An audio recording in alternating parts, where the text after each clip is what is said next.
जी, हमने उसमें क्लियरली बताया है कि वट एवर द डिफरेंसेस और what ever the feelings for a larger cause, हम इस वक्त वो सब चीजें पीछे रख के वी विल ट्राई कि हम बीजेपी को स्टॉप करें।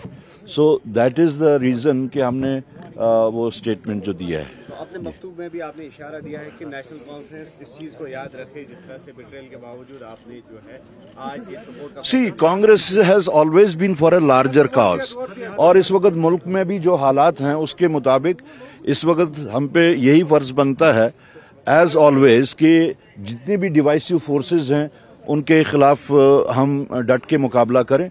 एंड आप लोगों को पता है कि इस वक्त पूरे मुल्क में इस वक्त अगर कोई भी डिवाइसिव फोर्सेस के साथ में लड़ रहा है, that is Indian national Congress under the leadership of mister Rahul Gandhi and खड़गे जी। तो मुस्तकबिल में क्या चाहेंगे? नहीं, मुस्तकबिल में तो खैर अब वो देखते हैं। हमने उनको कहा है, हमने शायद उसमें थोड़ा थोड़ा आइडेंटिफाई भी किया है कि कौन सी चीजें हैं जो उनको दुरुस्त करने की जरूरत है।